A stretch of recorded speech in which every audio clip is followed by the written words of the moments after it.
lo que es primero, ¿no? Y lo primero es siempre la oración. Entonces vamos a pedir al Espíritu Santo, vamos a pedir utilizar la oración del cardenal Verdier, algunos quizás la conozcan, y que me parece apropiada para este momento.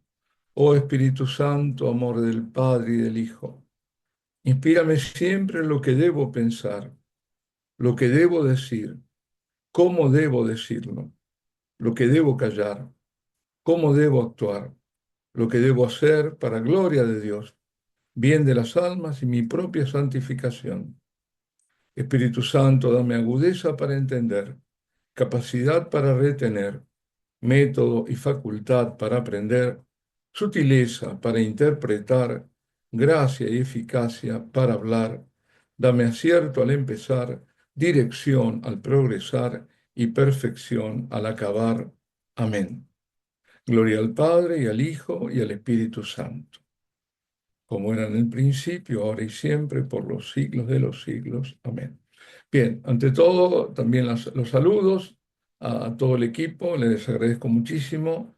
Eh, Les agradezco además que me hayan, eh, digamos, alentado, ya casi diría empujado, a hacer este retiro y me parece que tiene que ser, debería ser muy provechoso en la medida que somos fieles a lo que el Espíritu inspire, ¿no? Y hayas dicho.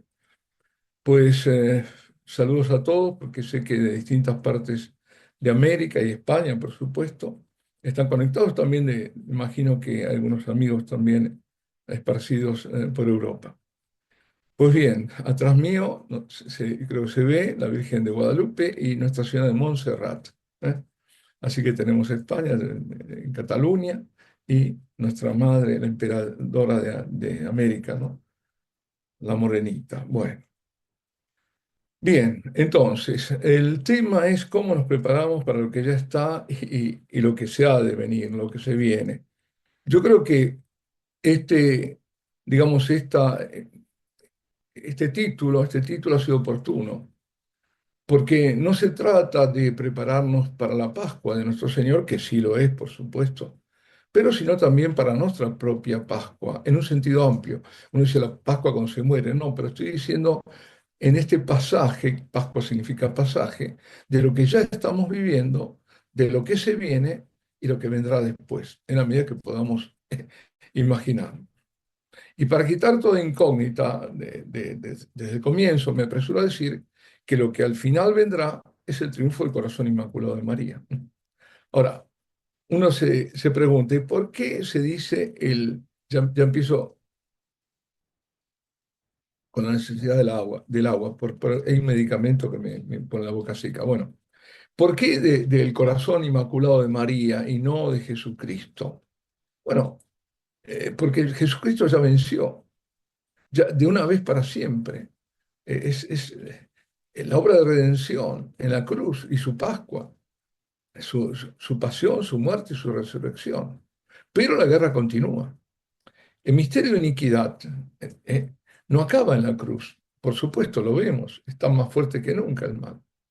Pero también recién comenzaba en la cruz la plena manifestación de ese misterio, porque ahí es donde se veía, habían logrado, y sin saber estaban cumpliendo con el plan de Dios, pero no era ese lo que ellos querían, matar a Cristo, acabar con él. Creían, claro, pero al revés. Como ellos creían que la culminación, eso era al revés, la culminación de la obra de salvación. Es Cristo que vence en la cruz. La cruz no es oscura, es luminosa, porque está irradiada desde la resurrección de Cristo. Y este misterio de iniquidad se da junto y en paralelo al gran misterio de la encarnación. ¿Mm? De mismo modo, es decir, toda la obra salvífica comienza con la encarnación. De mismo modo que en aquel momento la cruz comenzaba una nueva etapa, ¿de quién? De la misión de la Santísima Virgen Inmaculada, a quien su Hijo daba en ese momento la maternidad de toda la humanidad. Ella ya estaba en este misterio de la encarnación y de la salvación de los hombres, pero en este momento recibe la fuerza, digamos, recibe la obra acabada de su Hijo para comenzar ella con su obra de corredención.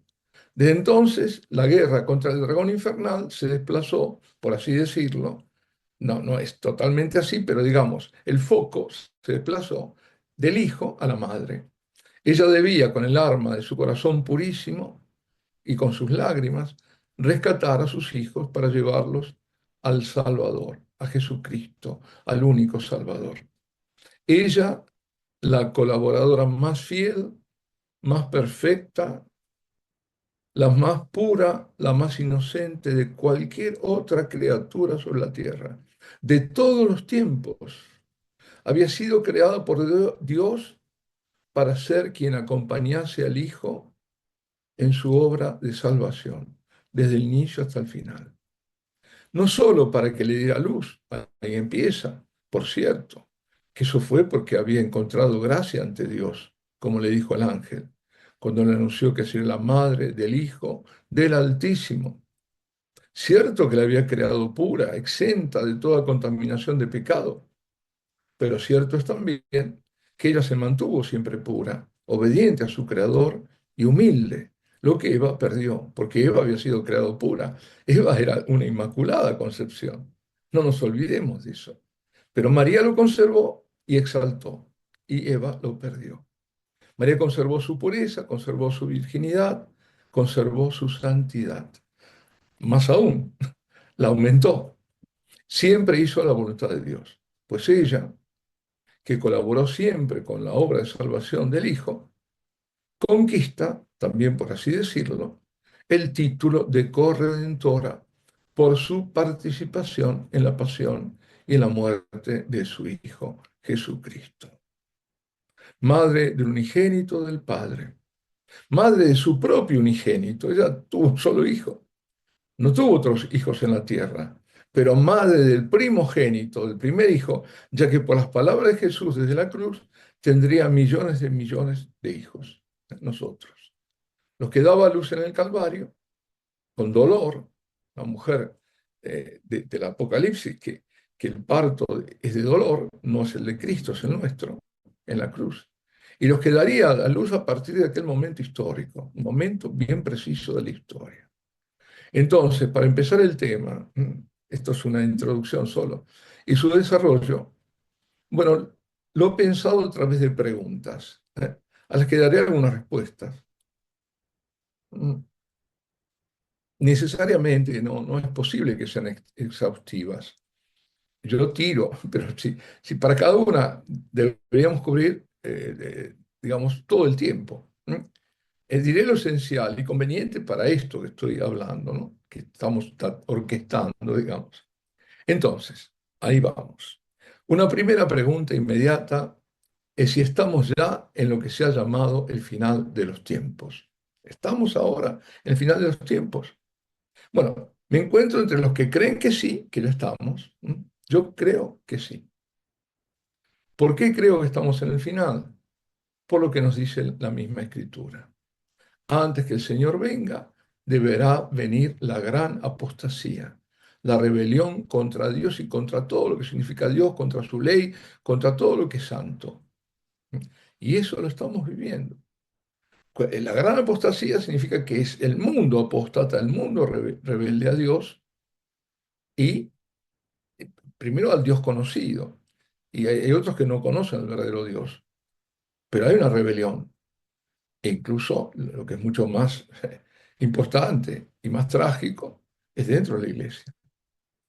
Por eso esto me valgo de un texto muy claro, que es la segunda carta de San Pablo a los cristianos de Tesalónica, cuando dice, en la segunda carta del capítulo 2, que lo habrán escuchado, pero lo recuerdo, dice él, a propósito de la venida de nuestro Señor Jesucristo y de nuestra reunión con Él, os rogamos, hermanos, le está diciendo la Tesalónica, que no perdáis fácilmente la cabeza, ni os alarméis por alguna revelación, rumor o supuesta carta nuestra, como si el día del Señor estuviera encima. Es decir, parece que habrán fraguado alguna carta, como ya en esa época se hacía lo mismo, ¿no? Fake news, y diciendo que ya era inminente, ¿no? Que venía, pues estaban esperando, claro que decían que era inminente. El mismo Pablo lo cree, pero dice, no tanto.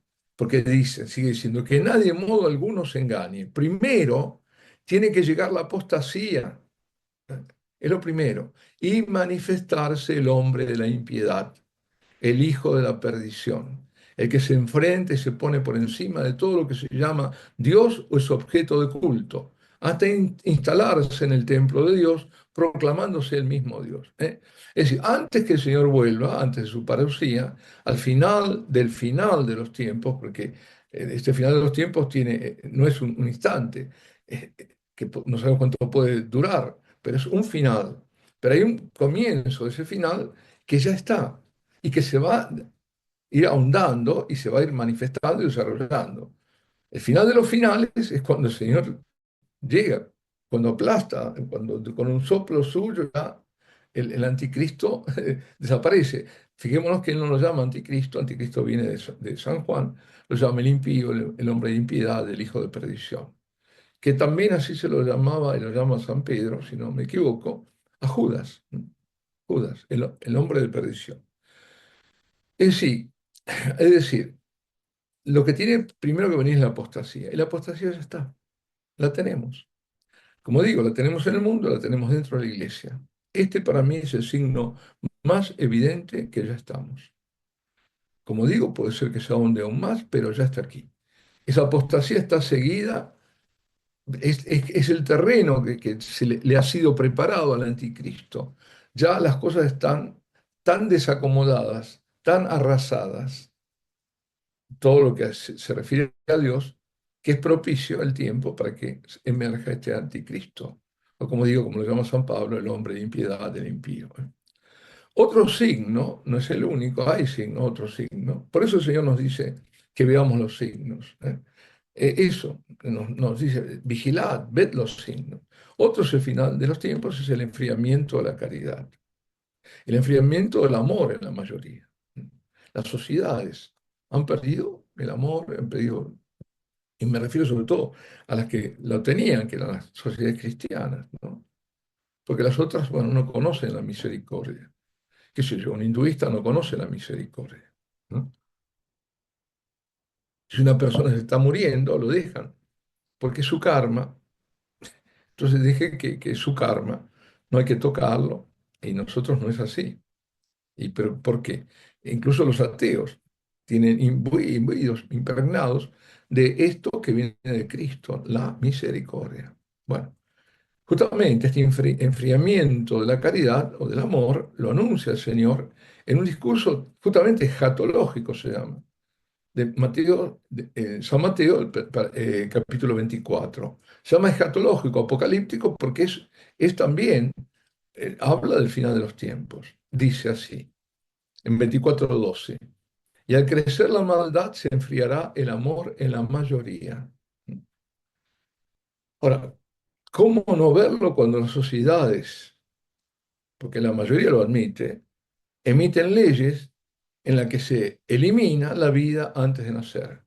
Más aún, se hace del abominable pecado del aborto un derecho y se mata. Se mata a la persona antes de su muerte natural también, mediante leyes de eutanasia. Eutanasia que se aplican en la vida real porque a veces ni siquiera hace falta la ley. Es así, este enfriamiento de la caridad, que en muchos lugares, con la anuencia de los familiares o sin anuencia, en la vida real y sin la aceptación de la propia persona, se aplica. Se lo seda, se da un sedante y adiós. Suicidios asistidos, es otra de las formas que tienen estas leyes inicuas. No en vano, de ciertos países avanzados en la materia, Holanda y las personas de cierta edad se la ven venir y huyen, se van a otro país. Y por otro lado, se estaciona a los ancianos en asilos, o como eufemísticamente se los quiera llamar. Ahora, en esto tengo que hacer una advertencia. Hay casos y casos, ¿eh? Yo me refiero a los que sin ver ninguna otra alternativa, ni siquiera considerarla, sin procurar ningún otro medio, es una carga el viejo, para los hijos, para las hijas, qué sé yo, se lo pasan de uno a otro, al final es una carga, y a la persona anciana, puff, en una casa de reposo, como se la llama. A eso me refiero porque, por supuesto, hay casos en los que ese recurso es el único posible, porque hay demencia senil y te puedes quemar la casa y qué sé yo, y no hay cómo, ¿no? Bueno, pero me entienden lo que yo quiero decir, no quiero ser mal interpretado, pues lo que dijo, no, no, no, pero en definitiva, no se soporta la cruz, se huye del dolor, se huye del sacrificio. Sacrificio en términos que nosotros entendemos, ¿no? Sacrificarse una vida por otro, por otros. Ah, no, no, no. Yo tengo que vivir mi vida pasa y no me la van a, otros no van a vivir por mí, así que yo no, esto. ¿eh? Y no se soporta la convivencia cuando ésta se vuelve, digamos, no placentera. Pasan los años y bueno. Así que todas estas son manifestaciones que antes no se daban, antes no se daban. Había una presión social, desde luego, pero también había un enfriamiento a la caridad como lo es ahora. Los vecinos se ayudaban unos a otros, ¿eh? Y eso ya no, ya no. Así que tenemos, por un lado, la apostasía, por otro lado, enfriamiento a la caridad como signos de estos tiempos. Habrán oído hablar también del catecismo. Hay unos números que son muy inspirados, el 675, 676, sobre todo 675 y el 677. ¿Mm? No sé por qué en los catecismos el 676, que es está en letras más pequeñas, no sé, habrá sido así, no sé, pero porque los importantes son eso. Y en el 677 se nos dice que la iglesia no llegará a la victoria por un proceso lineal de victoria en victoria, de triunfo en triunfo, sino que al final deberá pasar por su pasión, como lo hizo el Señor. Volvemos al comienzo, ¿no? Lo que venía diciendo, que estamos viviendo, hacia dónde vamos, qué momento estamos. Estamos en el momento ese. ¿No? Dice así exactamente, la iglesia no solo entrará en la gloria del reino a través de esta última Pascua, en la que seguirá a su Señor en su muerte y su resurrección. El reino no se realizará, por tanto, mediante un triunfo histórico de la Iglesia, lo que decía, en forma de un proceso creciente, sino por una victoria de Dios sobre el último desencadenamiento del mal, que hará descender desde el cielo a su esposa. El triunfo de Dios sobre la rebelión del mal tomará la forma de juicio final, después de la última sacudida cósmica de este mundo que pasa, dice. Bueno, la iglesia una de las formas de ver la iglesia es como cuerpo místico de Cristo. Este cuerpo tiene una cabeza, la cabeza es Cristo. Es decir, que el cuerpo debe seguir a la cabeza. La cabeza pasó por la pasión y muerte.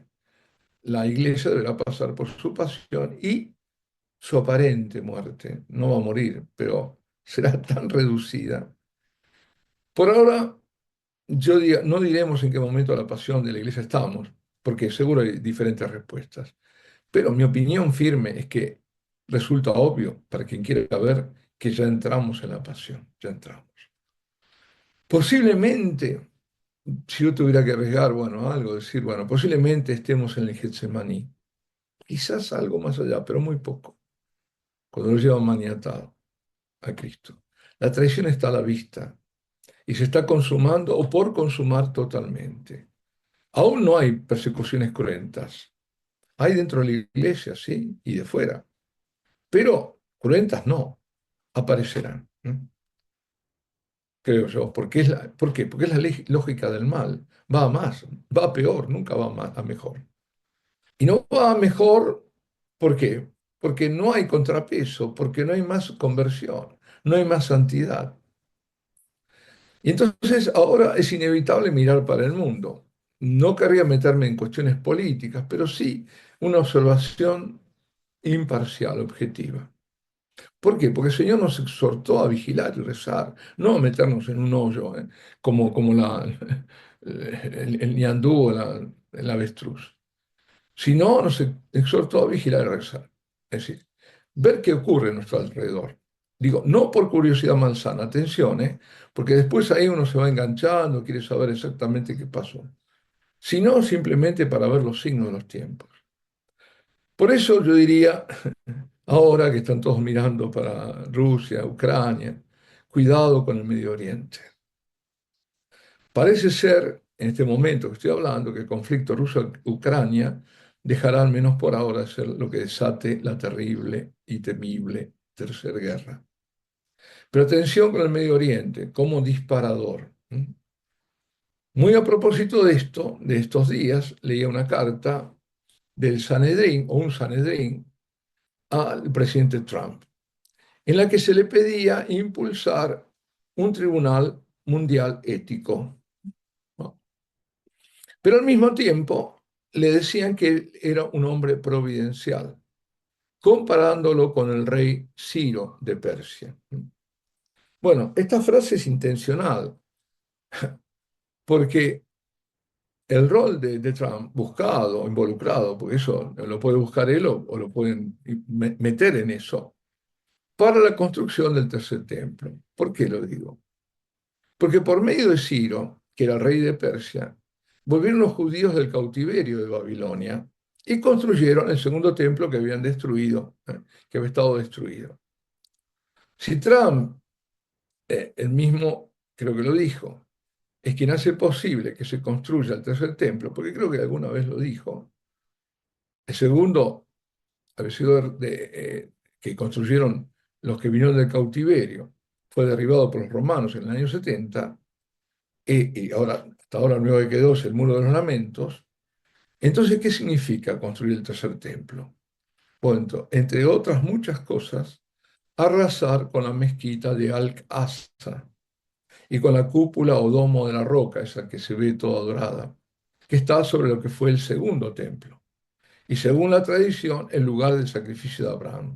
Ahí se dice que ahí sacrificó bueno, hizo el sacrificio que al final fue detenido por el ángel de Isaac. Pues cargarse con la mezquita es provocar la guerra con los musulmanes, inmediatamente. Esa guerra que por otra parte los judíos la esperan, los judíos religiosos, porque ojo que en el judaísmo hay muchos judíos que no es, que son judíos de raza, digamos, pero y se sienten judíos, tienen las tradiciones judías, pero no practican la religión. Y son la mayoría, son agnósticos, ateos. Pero la parte religiosa que influye mucho, que también no es un bloque solo, ¿no? Hay distintas, pero esperan todos la venida del Mesías. Y la venida del Mesías tiene que ver con el tercer templo. Ese del que había dicho nuestro Señor que sería quien irían a recibir. Él dijo, yo he venido en nombre de mi Padre y no me recibís. Si otro viene en su propio nombre, a ese le recibiréis. El otro es el anticristo, el falso Mesías. Porque ellos que esperan, ¿por qué rechazan a Cristo? Porque no es el Mesías que creían que tenía que ser victorioso, quitarles el yugo de los romanos, vencer. Por eso cuando lo ven así, eche homo, ¿no? Gritan crucifícalo, porque es la decepción total. Este nos engañó, ¿no? Esto en otra parte porque las autoridades judías decían que era blasfemo, porque se decía Dios o hijo de Dios. Bueno, no lo reconocieron y no lo siguen reconociendo hasta ahora porque han bloqueado incluso, y eso lo dicen todos los judíos mesiánicos, es el capítulo 53 de Isaías, donde pinta a Jesús, al siervo doliente. Perdón porque me voy a tener, me voy, entonces tengo que volver, ¿no? Pues si me voy por muchos lados, pero vamos a seguir con esto.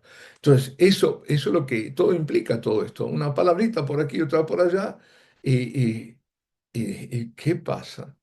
Ahora, ¿no ven que el templo destruido, el templo de Jerusalén, que lo destruyen los romanos, lo siguen sin verlo, que era el de los sacrificios de los animales, y en ese Dios habitaba, así en el centro santo de los santos. Sabéis que los judíos no, la lengua hebrea no tiene el superlativos. Entonces, para decir santísimo, se dice santo de los santos. Para decir cantísimo, el más grande de los cantos, cantos de los cantos, ¿no? O cantar de los cantares, es un superlativo. Pues el santo de los santos, el santísimo, era donde habitaba el Señor, donde habitaba Dios y había un velo, ¿no? Y no se podía pasar y solamente una vez al año entraba para el Yom Kippur, era el sumo sacerdote, ¿no? Lo demás nadie podía, nadie. Entonces, ¿pero qué pasa? Que esa morada de Dios, Dios la abandona a la muerte de Jesús. Por eso el velo se rasgó. En- Se rasgó porque ya Dios no está más ahí. Siguieron los sacrificios, eh, inútiles para salvar, para perdonar los pecados, pero siguieron hasta el año 70 y luego nunca más, porque nunca más tuvieron templo. El nuevo templo, ¿quién era? Es Jesucristo. El templo que destruyen los judíos y que al tercer día, como lo había profetizado él mismo, Jesús edifica. Destruir este templo, dicen, cuando estaban todos maravillados con el templo, y yo lo reconstruiré en 3 días. Hablaba de su cuerpo. El nuevo templo, el templo de la nueva y eterna alianza, edificado sobre la sangre del Cordero, es el cuerpo de Jesucristo. Es la Eucaristía. Es la Eucaristía, ahí está. Es el cuerpo de Cristo. Y este Cristo que hoy lo habrían crucificado de nuevo por blasfemo, ¿no? Están entonces ellos esperando al Mesías. Y ese Mesías falso que esperan, ese Mesías victorioso, exitoso, lo tendrán. Lo tendrán. Será el anticristo. Esto es así, hasta que se den cuenta. Porque también está dicho que otro de los signos es la iluminación de Israel. Ya está ocurriendo, no plenamente, porque los judíos mesíacos no han entrado en la iglesia católica. Quizás porque sabía bueno, el Señor sabe, ¿no? Lo que vendría ahora. Pero ya están reconociéndolo, son muchos, no se sabe, cientos de miles, dicen, que reconocen que Yeshua, Hamashiach, Jesús es el Mesías de Israel. Pero tendrá que haber más. Entonces, eso también entonces, de los signos está dicho en la carta a los romanos también, ¿no? Pero el Mesías ahora están esperando ese que no lo reconocieron porque no era el exitoso y van a buscar uno que sea exitoso, victorioso. Será el anticristo. Ya podemos quizás pensar, no sé, si este es el tiempo, parecería que lo es, apostasía general, degradación de las costumbres, enfriamiento de la caridad, pecados enormes, abominaciones. Bueno, podría haber ya personajes que pueden ser candidatos a ser el anticristo. Puede que no, que aparezca así de golpe, como hace el demonio, ¿no? Las cosas. O hace la predistigitación, ¿no? Está mirando aquí y aparece por aquí, ¿no? Bueno. Por otra parte, vamos hablando de signos, hay manifestaciones como lacrimaciones, que indicarían la proximidad del juicio a las naciones. Hay una de la cual yo hice el comentario, con esto no quiero dar certificado de aprobación, que no lo tengo, pero bueno, sí una opinión de la posibilidad de que sea cierta, teniendo en cuenta el instrumento, por lo que sé, teniendo en cuenta las circunstancias, por las que conozco, claro que hay que estar ahí y conocer más, y ciertos signos, por ejemplo, eh, una locución latina, una frase que en latín lo descubrimos, bueno, ya ellos habían pensado, pero con otro amigo, un abogado, un profesor de derecho, que es clamad que la espada aguda saldrá de la boca, es decir, decid a la gente, decid, clamar, eso, que la espada aguda saldrá de la boca. Bueno, esa fue, un cuadro, aparece eso en latín, aparece eso en latín. Entonces,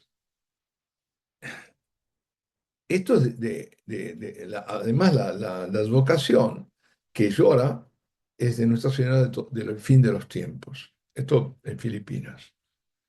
Dado el contexto, la espada aguda le saldrá de la boca de quién? De Jesucristo.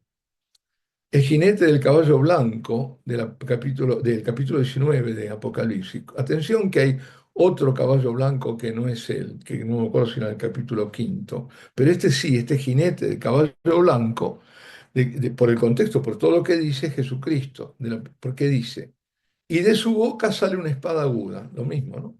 Para herir con ella las naciones. Es decir, atención, digan que ya va a estar por salir la espada aguda para herir a las naciones. Las naciones se referían siempre en el contexto bíblico son las que no son Israel, ¿no? Pues él, o las que no creen en el verdadero Dios, porque ahora podemos extender al nuevo Israel, la iglesia, ¿no? Pues él las regirá con varas de hierro y pisará el lagar del vino del furor de la ira de Dios Todopoderoso. En el manto y en el muslo lleva escrito un título, Rey de Reyes y Señor de Señores. Es Jesucristo. O sea, el capítulo 19, versículos 15 y 16 de Apocalipsis. ¿Eh? Ahí yo no me cabe duda de que está hablando de eso, por las lagrimaciones, pidiendo a los hijos que por favor se conviertan, porque las que se nos viene encima es tremenda, sobre todo a los que no creen, ¿no? Eso por un lado. Y los que están, no solo no creen, sino que están haciendo una vida totalmente alejada de los principios de la ley de Dios, aunque sea la ley natural, ¿no? Y luego el hecho que dice, clamar, ¿no? Esa espada de doble filo, esa espada aguda que va a salir de la boca es esto, lo que está en esto. Esto me ha parecido otro signo de alerta sobre estos tiempos como finales inminentes de grandes acontecimientos. Es decir, un tiempo desaparece y otro viene. No es el fin del mundo, pero es el fin de toda una época. El fin de un mundo, pero no de él. Entre lo que termina y lo que ha de venir están estos momentos de nuestras vidas. ¿Cuáles son? Ah, la gran purificación que estamos viviendo, que muchos viven de una forma tremenda. Y que no quiere decir que el que más sufre es porque más peca y más tiene para purificar. No, no. A veces y generalmente muchas veces lo contrario, son las más víctimas, son las más inocentes, que están eh, absorbiendo el mal de otros. ¿Mm? A ver, un segundito. Espero que no se vayan perdiendo, porque lo importante es el ver el panorama, lo que estamos diciendo, dónde estamos y hacia dónde vamos, qué Pascua es esta que tenemos que pasar. Ya estoy indicando, esta Pascua es la gran purificación. Un tiempo está terminando, otro está viniendo. Un año antes de su muerte, en el 2004, el santo Papa Juan Pablo II, recordarán que publicó un libro suyo llamado Levantaos, vamos. A mí me pareció muy, no sé, muy especial este título, susceptible de una interpretación inmediata, porque Levantaos vamos está aludiendo a la frase del Señor en el huerto de los olivos, cuando venía Judas con lo del Sanedrín a apresarlo. Y yo creo que dejó la frase incompleta como una insinuación, ¿no? Para insinuar eh, que, que había más, que, que, que, que venía algo más. Porque la frase que se acercaba en el momento a la traición, para decirlo con todas las letras. Porque la frase bíblica que alude es, levantaos, vamos, se acerca el que me entrega. Es decir, llega Judas. Llega Judas con los mandados del Sanedrín. Los escribas, los sacerdotes, y vienen con espadas y palos. Así que como diciendo, bueno, yo me estoy yendo, se había terminado su obra, Papa Juan Pablo II, y atención, que viene la traición. Pues, queridos amigos, hermanos, hijos, el mundo ha enloquecido, está perdido. Si yo digo esto, cualquiera de nosotros lo ve porque todos nosotros somos de oración, ¿no? Lamentablemente la gente que no es de oración no lo ve. Y lo verán cada uno de ustedes en sus familias. Estás loco, ¿qué estás diciendo? Ven que están mal las cosas, pero no ven el fondo. El mundo está pervertido en total amoralidad, fuera de toda moral. Y la iglesia devastada y los fieles confundidos. Parece que Francisco está en fin de vida. No sabemos, porque ya hay de todo tipo de... Hay que atenerse a lo que se diga, bueno, cuando se diga. Eh, rezar por la salvación. Creo cardenales que hacen temer por una elección. ¿Qué saldrá de ahí? Yo hago una pregunta inocente, porque no... Me pregunto, ¿habrá cónclave? No sé, esto es todo tan agitado, todo esto, tan conmocionado, que no sabemos. Porque hoy puede pasar, hoy nos acostamos de una manera y mañana nos enteramos de que empezó la Tercera Guerra Mundial, qué sé yo, ¿eh? Es toda una precariedad tremenda. A nosotros nos salva estar anclados en la fe, ya está. Ahora, cualquiera se da cuenta que esto no puede seguir así, ¿por dónde va? No, no hay. No hay solución humana alguna. Esto, justamente, el anticristo va a traer una solución aparente, ¿no? Al precio de que la apostasía a la verdad, como dice en el 675.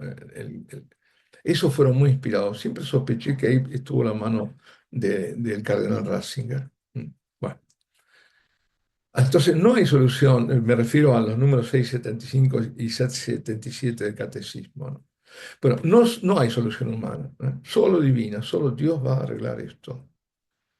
Y nosotros intervenimos mucho, no curioseando, mirando aquí y allá a ver qué va a pasar, qué dice, qué no dice, sino haciendo, ¿qué? Rezando, adorando. ¿Mm? Ahí está la solución divina, que atraemos nosotros con nuestra oración. Pero creo que no está lejos cuando Dios va a actuar, va a hacerse sentir. Me uno a aquellos que sienten que se está terminando el tiempo de la misericordia. ¿Os recordáis lo que le dice el Señor a Santa Faustina Kowalska, ¿no? Lo dice en su diario, siempre me quedó grabado, ¿no? Él exhorta a aprovechar el tiempo de la misericordia. Años 30 del siglo pasado. Bueno, pero dice, el que no quiera pasar por la puerta de mi misericordia, deberá pasar por la puerta de mi justicia. Es decir, quien no quiera entrar por su puerta de misericordia, entrará por la puerta de la justicia. Y eso es tremendo. Y fue profetizado que antes de la victoria ha de venir una falsa paz. Estos son otros los signos. Todavía no lo tenemos, pero va a venir una falsa paz. Lo dice San Pablo en la primera carta a los tesalonicenses, en el capítulo quinto, y para dar más precisión, por lo estoy viendo ahora, los versículos 2 y 3. No quiero hacer alarde de una memoria que muchas veces no tengo, pero lo estoy viendo aquí. Y dice, sabéis que perfectamente que el día del Señor llegará como un ladrón en la noche. Cuando estén diciendo paz y seguridad, entonces de improviso les sobrevendrá la ruina, como los dolores de parto a la que está encinta, y no podrán escapar. Bueno, fuimos advertidos, ¿eh? Es decir, no debemos permitir que nos engañen con falsa paz ni con nada. No hay hombres providenciales, si Dios no los pone, claro, pero aquí esto, solo Dios, solo Dios. Maldito el hombre que confía en el hombre, dice Jeremías. Dice Dios por la boca de Jeremías. Bendito solo aquel que ha puesto su confianza en Dios. Queremos ser de esos, ¿no? Sin conversión a Dios no hay posible paz. Y esto es obvio. Conversión del mundo en estos momentos no la hay, no la hay. Al revés. ¿Cuándo se hubieran permitido, qué sé yo, espectáculos, para llamarlo de alguna forma, abominaciones como la del inicio de los Juegos Olímpicos, como otro año fue los inicios también de los Juegos, también fue de Juegos Olímpicos también. Bueno, hubo tantas de estas, ya uno se pierde. También el Super Bowl y todas estas, ¿no? Sin embargo, ahí están. Y al final se hacen como, bueno, sí. el Gay Pride Parade, todo eso, bueno, sí, van con los niños, la familia, ¿no? Como si fueran las comparsas de carnaval. Seguramente la iluminación de conciencias hará que muchos revean sus vidas y se conviertan. Por eso este es, yo creo, el último recurso. Ah, bueno, además de la venida de su madre, de nos llamarnos tremendamente. Además de eso, como no entendemos, una fuerte sacudida. Y esa es la eliminación de conciencias. Es decir, lo que se ha dado en llamar el aviso. ¿Por qué? Porque el aviso, la primera vez que se dijo, que yo tenga noción así, ha sido en Garabandal, que tantos menean el tema del aviso y se agarran de eso para decir barbaridades, ¿no? De dar fechas a un montón de cosas. ¿Eh? Se agarran de eso, pero bueno, ya hablaremos de estos falsos. Eh, pero es así, porque al final yo creía que estaba todo bien en mi vida y mirá la miseria, la inmundicia que está en mí. Pero lamentablemente no todos se van a convertir, es decir, cambiar su rumbo. Ese Dios. El llamado aviso será, creo yo, el último acto del tiempo de la misericordia. Puede ser que por eso esté cerca, pero también hay que recordar que está dicho que el aviso va a ser el momento de gran persecución, donde no se va a poder ir a nada, ¿no? A rezar, a nada, absolutamente a nada. Eh, bueno, la pregunta que sigue es cómo nos preparamos, qué podemos hacer y qué no debemos hacer. Se me ocurrió acuñar las tres R, ¿no? Esto, las tres R para recordar. ¿Qué tenemos que hacer? Resistir, rezar y reparar. No es lo único, pero esos son fundamentales porque una cosa trae a otra. ¿Eh?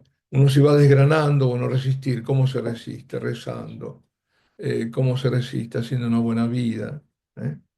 No aceptando la mentira. ¿Cómo se contrapesa tanta iniquidad? Reparando. ¿Eh? Y ahí entra el ayuno, y entra la adoración de reparación, y entra la corona de reparación. El rosario es rezar, pero no un mero decir palabras. Y ahora agregamos esta corona de las lágrimas, que me pareció un hallazgo magnífico. Pero no es decir palabras simplemente, sino purificando el corazón. Porque rezar es rezar con un corazón limpio. Por eso la Virgen insiste tanto en Medjugorje y ahí es donde nos quedamos, en la mitad. No profundizar, que ella está diciendo. Orar, pero con el corazón, desde el corazón, empeñando el corazón, con un corazón limpio. No es simplemente rezar. Y no es aumentar la cantidad, sino profundizarla también la oración. Corazón limpio quiere decir fuera las envidias, fuera las rencillas, fuera el dime y diretes, ¿eh? Fuera los celos y mucho perdón. Esta es la fórmula. ¿Eh? Todo lo otro fuera y perdón. Reconciliación con Dios, con el otro, confesiones. Pero buenas confesiones, buenas. No es que yo a confesar, lo mismo. Todo esto puede ser hueco. Si rezas, yo rezo el rosario, sí, pero ¿cómo lo rezas? ¿Con qué corazón estás rezando? Si estás envidiando, si estás teniendo celos, si estás juzgando a los demás, si estás apuntando el dedo, si estás diciendo este sí, este no. ¿Eh? Puedes, a veces hay discernimientos que hacer, claro, pero se entiende lo que yo estoy diciendo. Los celos y todos esos sentimientos negativos. Y en cambio meter el perdón. Eso purifica un corazón. Y hacer buenas confesiones. Pedir al Espíritu Santo que me ilumine, que es la lámpara que tengo dentro de mí para que me ilumine y que toda esa inmundicia salga. Porque si no sale, es terrible. Es terrible por la vida maldita que se hace cuando se cree que está haciendo una vida buena. Y por otro lado, el momento del juicio, amigo, debemos permanecer unidos en el amor y en la verdad. Eso es importante. Unidos, pero en el amor y en la verdad. En el discurso escatológico que ya mencioné, que es el de Mateo, el capítulo 24, Justamente antes de dar como signo el enfriamiento de la caridad, justo antes decía, aparecerán muchos falsos profetas y engañarán a mucha gente. Madre mía, ¿cómo lo estoy viendo ahora? ¿Cómo están apareciendo? Falsas apariciones, falsas revelaciones que aprueban, falsos profetas. Llenos está el mundo y dentro también de la iglesia de falsos profetas, de falsos maestros, youtubers irresponsables que se fijan si tienen, cuántos seguidores tienen, cuántos clics dieron a like o qué sé yo. Irresponsables. Lo que tú dices llega a mucha gente, y si mucha gente se cree las patrañas o los errores que estás diciendo, está haciendo mucho daño. Una jerarquía apóstata, lo que se les ocurra. Entonces, ¿cuál es también parte del remedio a todo esto? Silencio, silencio. Silencio de las cosas, silencio del mundo, custodiar el silencio. El ayuno. El ayuno debe completarse también con el silencio, silencio, ayuno de palabras. No hay tiempo para distracciones. Ahora mismo comienza la cuaresma, pues yo voy a hacer lo que hice en otras épocas, pedir que por favor se comuniquen conmigo si es algo urgente, pero realmente urgente. Si no, silencio. Mucho de esto, mucho, y esto nos intoxica, aún con cosas buenas. Nos llena la cabeza de tantas cosas, aún buenas, ¿eh? No hay tiempo para distracciones, ¿no? Ayuno del móvil, del celular. Mucho cuidado al difundir. Es muy fácil hacer el clic, ¿eh? ¡Pum! Y lo largo. Lo digo porque a mí me ha pasado, yo hago el mea culpa aquí, ¿eh? Algunas noticias, mensajes parecen buenos, tal, pero no lo son. Y muchos son engañosos. Recuerdo uno que andaba por ahí y la gente le gustaba. Y mostraba a Satanás como disputándose las almas con Jesús. Y él, Jesús, le hacía un acuerdo o le pagaba a Satanás el precio de las almas. ¿Mm? Bueno, que dice, toma, yo lo pago, ¿no? Lo pago con mi sangre, claro, pero lo pago. Bueno, eso es terriblemente blasfemo. Pero ¿cómo nuestro Señor, que es Dios, va a pagar el rescate a Satanás? El rescate fue a la justicia divina. Ese fue el rescate. Pagó a la justicia divina lo que nos tocaba a nosotros. Por eso su sacrificio de redención, quiere decir de rescate, una redención, redimir una deuda que es pagarla, ¿no? Bueno, es de redención y también es entre otros, es sacrificio vicario. ¿Por qué vicario? Vicario que sigue en lugar de otro. Él está en lugar mío. Ese es el sacrificio. Está pagando en lugar mío a la justicia divina.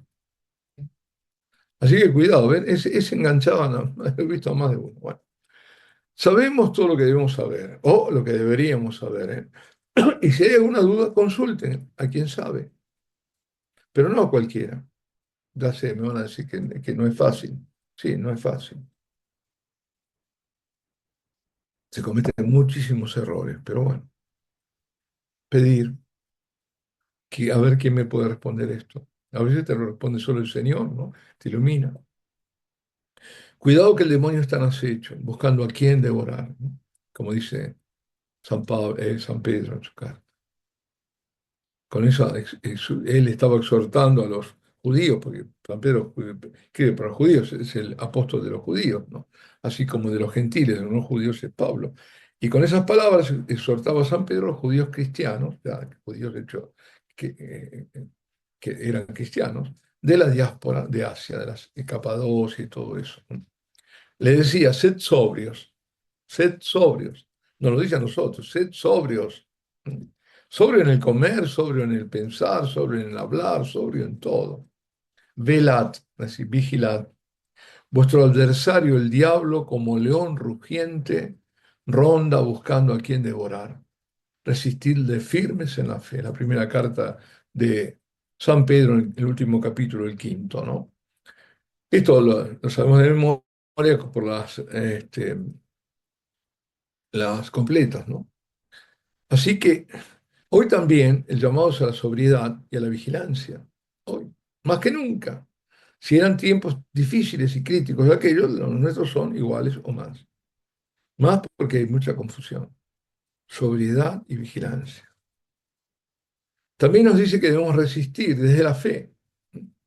Resistir de la fe es resistir con la oración, rezar y tener la fe firme, porque además la fe es alimentada por la oración. Es es un loop, ¿eh? Se cierra a sí mismo. Más fe, mejor oración. Más oración, fe más firme.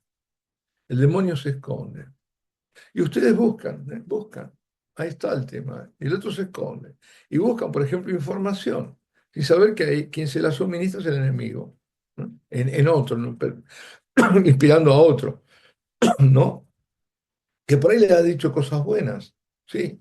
Cosas que uno está de acuerdo con ellas, sí. Pero ojo, ¿eh? Con todos estos temas de las apariciones y todo, es lo que es un amigo, ¿no? También sacerdote. Dice, tú toma un litro de leche purísima y échale 3 gotas de veneno y se transformó todo en veneno.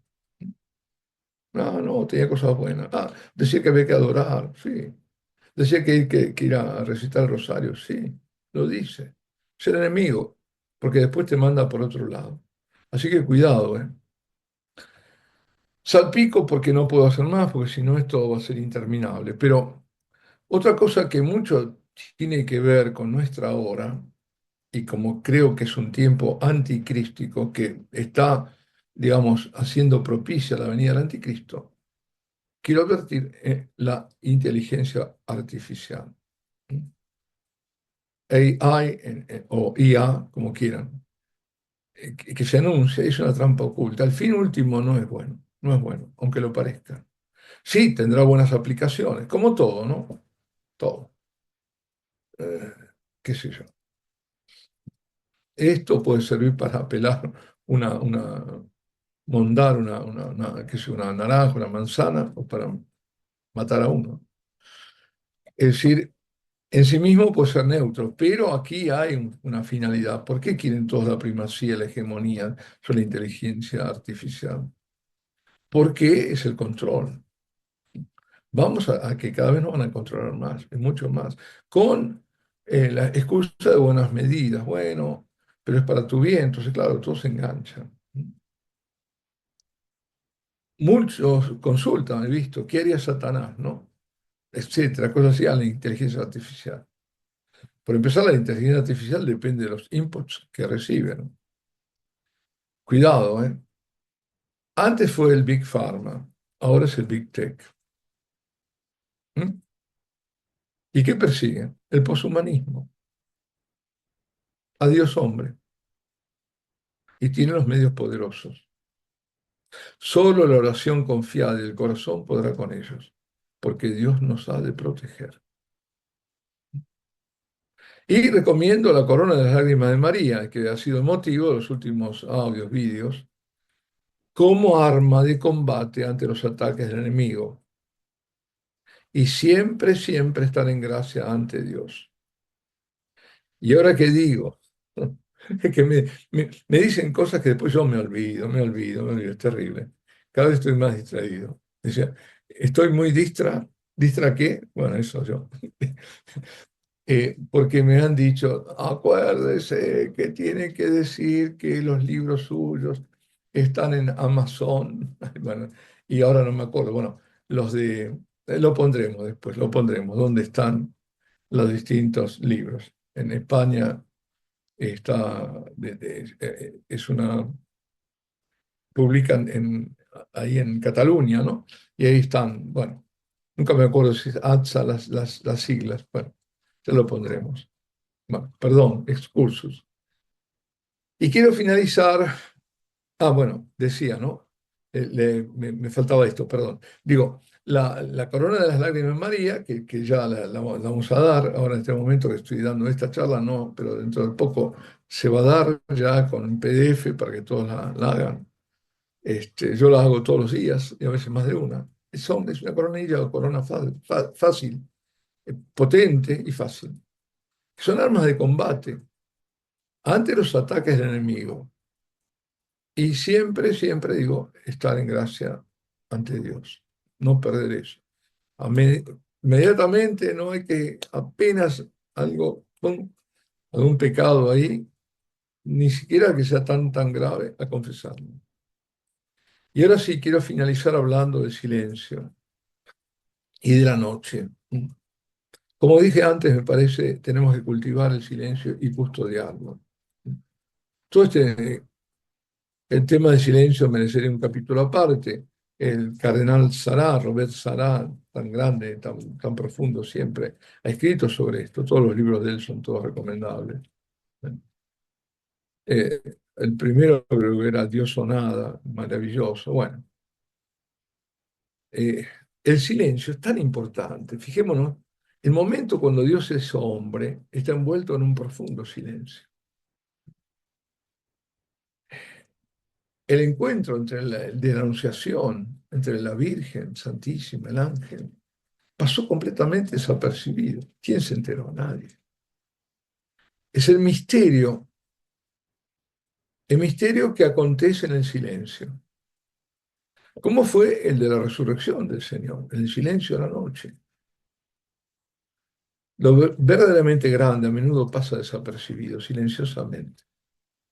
Y sin silencio no hay escucha posible, sino aturdimiento. El silencio es fundamento de la verdadera adoración. Y siempre tengo que terminar con la adoración porque ahí está el culmen. Porque solo en el silencio se entra en intimidad del corazón y se escucha al Señor. Yo estoy viendo hace un tiempo que por motivos que se presentan como buenos, ¿no? Siempre cuidado, ¿eh? ¿Cómo le decían? El camino del infierno está decía, pavimentado, ¿no? De buenas intenciones. Eh, Se quiere muchas veces contrastar y quitar el silencio. Y me preocupa. Me preocupa sobre todo cuando se trata de adoración. Hay un proverbio, dijo, un proverbio tuareg, que dice, si la palabra que vas a pronunciar es menos importante que el silencio que vas a abandonar, entonces calla.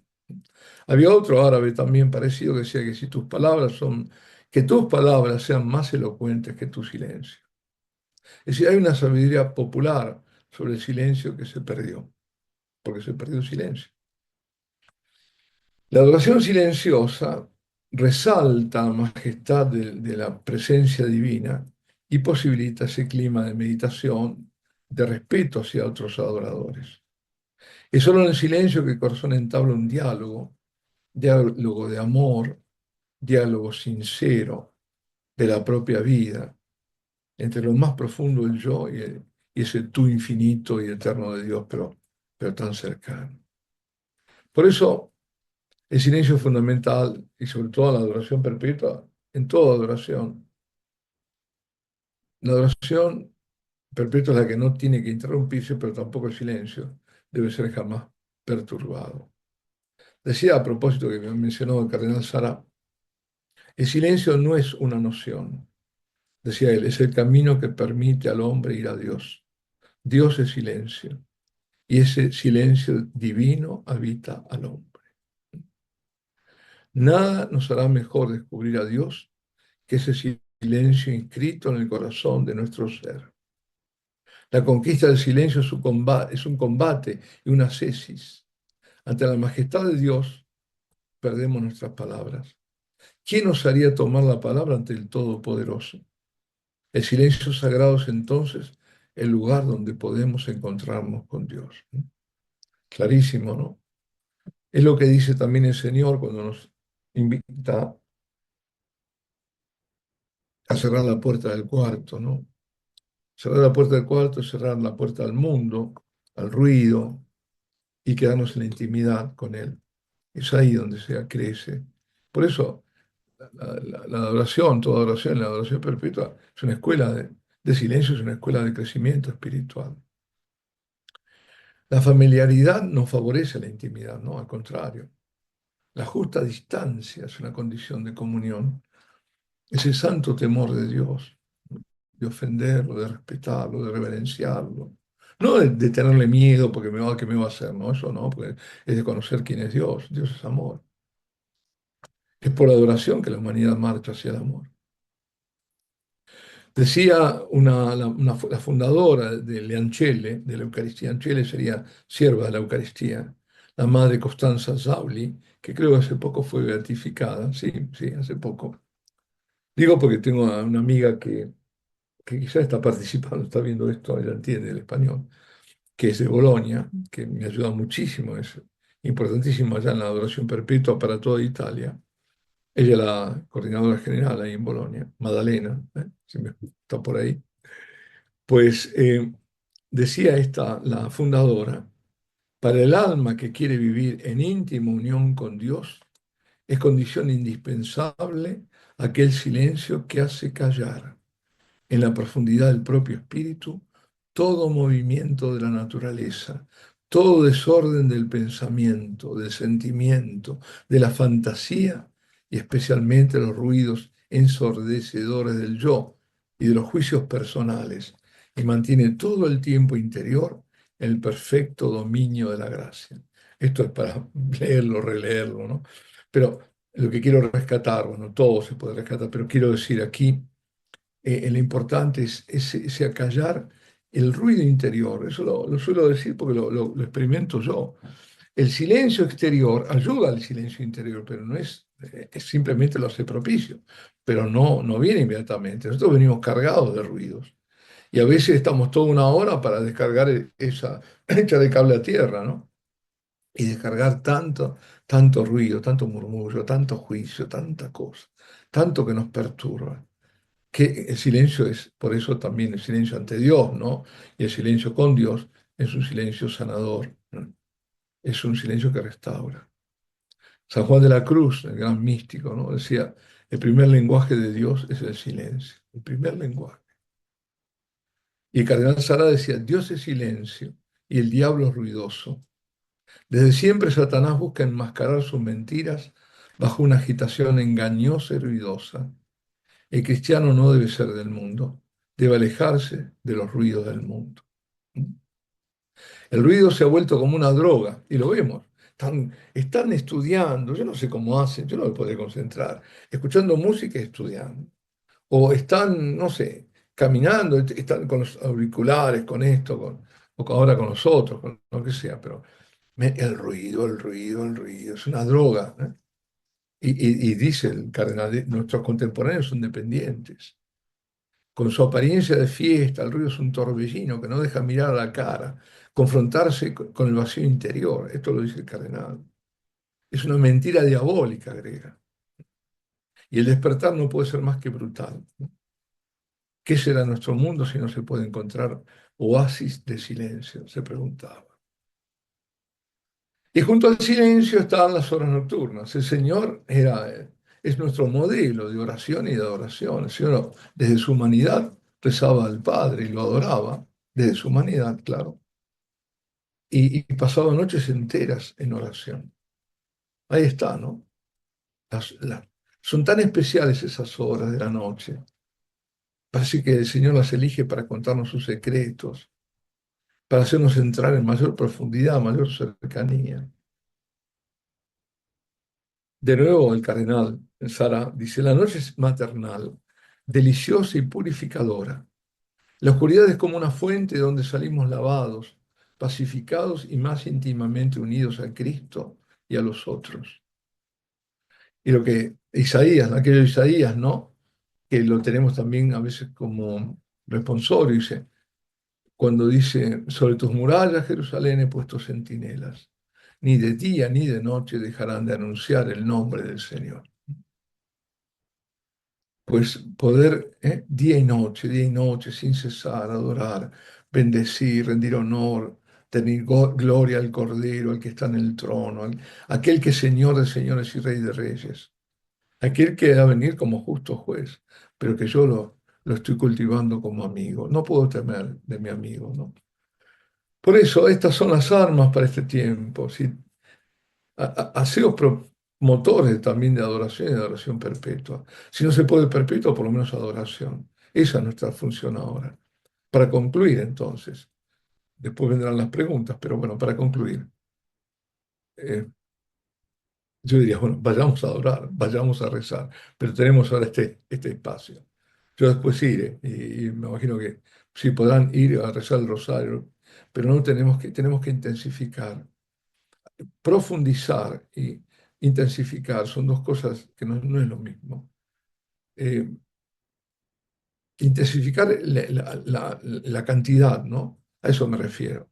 Haces un rosario, haz más, en la medida de tus posibilidades, claro.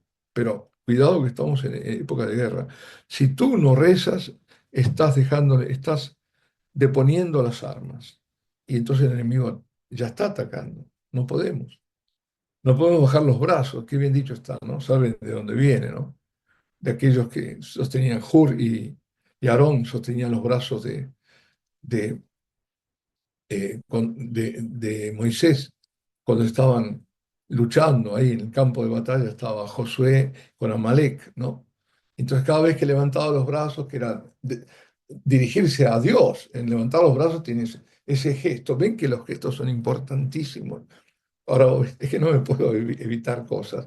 El gesto de alabar a Dios y clamar a Dios. Y mientras que se hacía, iban ganando los israelitas. Cada vez que los bajaba, porque se cansaba, tenían la supremacía los de Amalek. Y al final entonces tuvieron entre Aarón, sentaron sobre una piedra y entre Aarón y Hur, lo tenían así. Pues esto tenemos que hacer nosotros. Y si no, que hayan otros también que nos tengan nosotros los brazos, para no parar, no desfallecer, no desfallecer. Y ahora, bueno, no puedo evitarlo, una vez más lo diré. Otro de los signos de los tiempos y de la apostasía, pues ha sido cuando se cerraron las iglesias por una supuesta, bueno, es que me van con todo lo que estoy diciendo, no sé, bueno, pido al Señor que nos proteja a nuestros ángeles custodios para que esto se haga público. Pero digo, en esos momentos se cerraron las iglesias cuando tenían que haber estado abiertas. Fue la única vez en toda la historia que se canceló la celebración pública de la Pascua en todas partes. Eso es un signo de apostasía. No creer en Dios. Dios no te puede salvar. Si vas, te vas a contagiar. Todas esas cosas. Y también no permitir, quitar, por empezar, de empezar a quitar los arrodilladeros, como lo queramos llamar, inclinatorios y lo que sea, ¿no? Donde arrodillarse. A quitarlos. Ahora ponen sillas directamente. Se quitaron las balustradas, se quitan inclinatorios, reclinatorios que estén ahí, posibles, para el que quiera, porque tampoco se obliga ni siquiera a eso. Y nada, cada vez peor. Comunión, ¿cuántas serán sacrílegas? ¿Cuántas? ¿Cuántas? Si no hay ningún gesto que indique la presencia divina, entonces es un objeto. Sí, y preciado. Bueno, no sé cuánto preciado, pero es un objeto. Y lo tomo como un objeto, y me lo llevo, y me lo como como un objeto, y así tratamos a la Eucaristía. Y eso es terrible. Eso Dios no lo va a seguir permitiendo. Yo entendí cuando se cerraron las iglesias y todo, que era en el fondo ese Dios que decía, no me habéis querido, no me tendréis. No me respetáis, no me tendréis. ¿No? Yo creo que eso, y entonces impedir que si él se arrodille, impedirlo y además forzarlo, porque cuando se arrodilla se lo fuerza en general. Lo digo porque me llega de todos lados, a que se ponga de pie y además en la mano, porque no, si aún de pie quieres poner la boca, no, en la mano, porque esto es una cosa, porque esto no merece ninguna adoración, porque esto está diciendo todo eso. ¿Qué otra cosa está diciendo? No, yo a Dios no puedo tratar así, estaría arrastrándome, ¿no? Entonces, queridos, Para hablar de apostasía tenemos también bastante, ¿no? Ya estamos, pero ya sabemos lo que tenemos que hacer. Las tres R, ¿eh? Rezar, reparar, resistir, con todo lo que eso implica. Estado de gracia, la vida sacramental, todo eso, una vida buena, una vida santa y una vida sencilla, simple. Aquí no hay fórmulas raras, aquí no hay sellos que tenés que conquistar, que te lo van a dar el jueves a la noche, que me va a venir un ángel, eso son todas macanas, todas macanas, todas macanas. Dios no te pide cosas raras. Y Dios no vino para unos pocos, vino para todos. Que después queden unos pocos es otra cosa. Pero esos mensajes que te hacen sentir que sos parte que viene esta, que no sé cómo se llama, sí, yo sé cómo se llama, pero no voy a decir. La otra también, que vive en la misma ciudad de España, no, no digo más. Y que se dicen que son, bah, y escriben libros, o la otra no sé qué dice. Falsas, ¿qué quieren? Están para eso, este es el tiempo, falsos profetas. Falsos, falsos, falsos, falsos maestros. Que Dios nos ilumine, que a todos nos seamos instrumentos fieles del Señor, que no permita a Él que, yo le digo siempre, Señor, ser obstáculo para tu plan de salvación, para tus propósitos. Porque ahí, a veces de muy buena intención, de nuevo, y con muy buena fe, que si yo hago algo, pero resulta que es un obstáculo a lo que Dios quiere hacer. Es una idea mía, ¿eh? Como fue obstáculo el propio Pedro, ¿no? No, no vamos a permitir eso. Atrás, Satanás. ¿Eh? Creemos que eran cosas buenas y no eran buenas, no es lo que Dios quería. Bueno, le voy a dar la bendición y vamos a hacerlo con la cruz que tengo aquí. Padre, tenemos algunas preguntitas aquí que nos están diciendo, no sé si tenga tiempo de unas dos o tres preguntas. Sí, sí, sí, pregunta, sí, pero quiero dar la bendición para aquellos Sí, que, para además que como la aquí se va grabación. a terminar la grabación, Ok, eh, la- perfecto. por eso. Bueno, después serán preguntas más bendecidas. Señor, esté con vosotros. La bendición de Dios Todopoderoso, Padre, Hijo y Espíritu Santo, descienda sobre vosotros y permanezca para siempre. Amén.